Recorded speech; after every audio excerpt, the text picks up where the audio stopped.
ರಾಜ್ಯದಲ್ಲಿ ಈ December deadly December ಆಗಿದೆ. ಬಾಗಲಕೋಟೆ ಜಿಲ್ಲೆಯಲ್ಲಿ ಬಾಯ್ಲರ್ ಸ್ಫೋಟಕ್ಕೆ 5 ಮಂದಿ ಬಲಿಯಾಗಿದ್ದಾರೆ.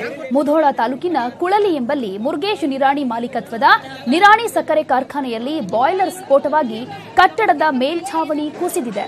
ಭಾರೀ ಅವಘಡದಲ್ಲಿ 5 ಮಂದಿ ಸಾವನ್ನಪ್ಪಿದ್ದಾರೆ. ಉಳಿದ ಕಾರ್ಮಿಕರಿಗಾಗಿ ರಕ್ಷಣಾ ಕಾರ್ಯ ಮುಂದುವರೆದಿದೆ.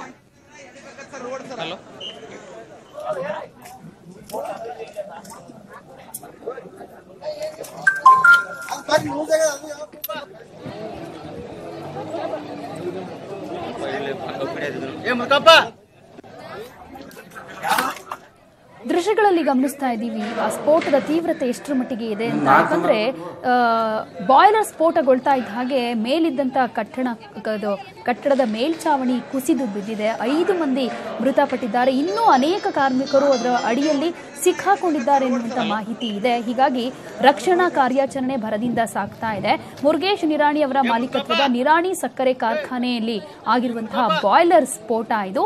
ಮುಧೋಳ ತಾಲೂಕಿನ ಕುಳಲಿ ಎನ್ನುವಲ್ಲಿ ನಡೆದಿರುವಂತಹ ದುರ್ಘಟನೆ. ಈಗಾಗಲೇ 5 ಮಂದಿ ಮೃತಪಟ್ಟಿದ್ದಾರೆ. ಅದರ ಅಡಿಯಲ್ಲಿ ಇನ್ನೂ ಅನೇಕ ಮಂದಿ ಸಿಕ್ಕಾಕೊಂಡಿರೋದ್ರಿಂದ ಅವರ ರಕ್ಷಣಾ ಕಾರ್ಯವನ್ನ ಮಾಡಲಾಗ್ತಾ ಇದೆ. ಒಂದ್ ಕಡೆಯಲ್ಲಿ ಸರಿಯಾದಂತ ನಿರ್ವಹಣೆ ಇರಲಿಲ್ಲ ಅನ್ನುವಂತ ಆರೋಪಗಳು ಕೂಡ ಕೇಳಿ ಬರ್ತಾ ಇದೆ. ಅಂದ್ರೆ ಆ ಸ್ಫೋಟಗೊಂಡಂತ ಸಮಯಕ್ಕೂ ಮುಂಚೆ ಅಲ್ಲಿ ಸೇಫ್ಟಿ ವಾಲ್ವ್ ಸರಿಯಾಗಿ ಕಾರ್ಯನಿರ್ವಹಿಸ್ತಾ ಇರಲಿಲ್ಲ. ಅದು ಫೇಲ್ಯೂರ್ ಆಗಿರೋದಕ್ಕೆ ಈ ರೀತಿಯಾದಂತ ಅವಘಡ ಆಗಿದೆ ಅನ್ನುವಂತ ಮಾತು ಕೂಡ ಕೇಳಿ ಬರ್ತಾ ಇದೆ. ಅನೇಕ ಶಂಕೆಗಳು ಕೂಡ ಇಲ್ಲಿ ವ್ಯಕ್ತವಾಗ್ತಾ ಇದೆ. ಸ್ಥಳಕ್ಕೆ ಪೊಲೀಸರು ಕೂಡ ಹೋಗಿದ್ದಾರೆ.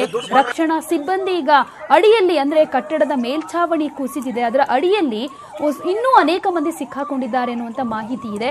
ಎಕ್ಸಾಕ್ಟ್ ಆಗಿ ಎಷ್ಟು ಮಂದಿ ಸಿಕ್ಕಾಕೊಂಡಿದ್ದಾರೆ ಅನ್ನುವಂತ ನಿಖರ ಮಾಹಿತಿ ಸಿಗ್ತಾ ಇಲ್ಲ. ಯಾಕೆಂದ್ರೆ ಕೆಲವರು 30 ಜನ ಕೆಲಸ ಮಾಡ್ತಾ ಇದ್ರು ಅಂತ ಹೇಳ್ತಾರೆ.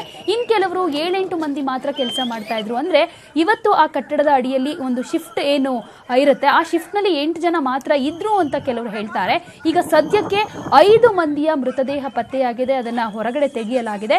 ಇನ್ನೂ ಅನೇಕರು ಸಿಕ್ಕಾಕೊಂಡಿದ್ದಾರೆ ಎನ್ನುವಂತ ಶಂಕೆ ಇರೋದ್ರಿಂದ ಈಗ ಹುಡುಕಾಟ ಜೊತೆಗೆ ಅದನ್ನ ತೆರವು ಮಾಡಿ ಅಡಿಯಲ್ಲಿ ಯಾರ್ಯಾರು ಸಿಕ್ಕೊಂಡಿದ್ದಾರೆ ಅವರನ್ನ ರಕ್ಷಣೆ ಮಾಡುವಂತ ನಿಟ್ಟಿನಲ್ಲಿ ರಕ್ಷಣಾ ಕಾರ್ಯ ಭರದಿಂದ ಸಾಗ್ತಾ ಇದೆ. ಮುರುಗೇಶ್ ನಿರಾಣಿ ಮಾಲೀಕತ್ವದ ನಿರಾಣಿ ಸಕ್ಕರೆ ಕಾರ್ಖಾನೆಯಲ್ಲಿ ಆಗಿರುವಂತಹ ಬಾಯ್ಲರ್ ಸ್ಫೋಟ, ಈ ಸ್ಫೋಟದ ತೀವ್ರತೆಗೆ 5 ಮಂದಿ ಸ್ಥಳದಲ್ಲೇ ಸಾವನ್ನಪ್ಪಿದ್ದಾರೆ. ಇನ್ನು ಅನೇಕರು ಸಿಕ್ಕಾಕೊಂಡಿರೋದ್ರಿಂದ ಅವರನ್ನ ಹೊರ ತೆಗೆಯೋದಕ್ಕೆ ಹರಸಾಹಸ ಪಡ್ತಾ ಇದ್ದಾರೆ ರಕ್ಷಣಾ ಸಿಬ್ಬಂದಿ. ಈಗ ಭರದಿಂದ ಕಾರ್ಯಾಚರಣೆ ಕೂಡ ಸಾಗ್ತಾ ಇದೆ. ಅನೇಕರು ಇನ್ನೂ ಅದರ ಕೆಳಗಡೆ ಅಡಿಯಲ್ಲಿ ಇರಬಹುದು ಅಂತ ಹೇಳಲಾಗ್ತಾ ಇರೋದ್ರಿಂದ ಅವರನ್ನ ಹೊರಗಡೆ ತೆಗೆಯೋದಕ್ಕೆ ಕೂಡ ಕಾರ್ಯಾಚರಣೆ ನಡೀತಾ ಇದೆ.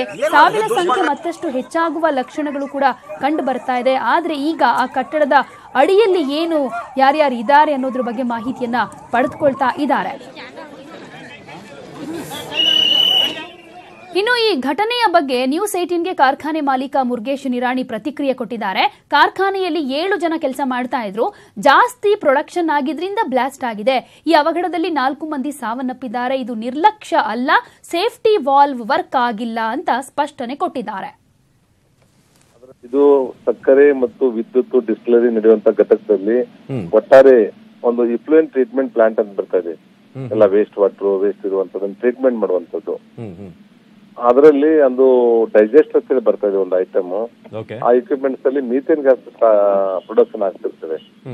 ಅದು ಆಗುವಾಗ ಅದು ಜಾಸ್ತಿ ಅಲ್ಲಿ ಪ್ರೊಡಕ್ಷನ್ ಆದ್ರೆ ಸೇಫ್ಟಿ ವಾಲ್ದಲ್ಲಿ ಹೊರಗಡೆ ಹೋಗ್ತದೆ. ಹೊರಗಡೆ ಹೋಗುವಂತದ್ರಲ್ಲಿ ಅದು ವರ್ಕ್ ಆಗಿಲ್ಲ, ಅದೆಲ್ಲ ಜಾಸ್ತಿ ಸ್ಟೋರ್ ಆಗಿ ಅದು ಬ್ಲಾಸ್ಟ್ ಆಗಿದೆ. ಅಲ್ಲಿ 7 ಜನ ಕೆಲಸ ಮಾಡ್ತಾ ಇದ್ರು.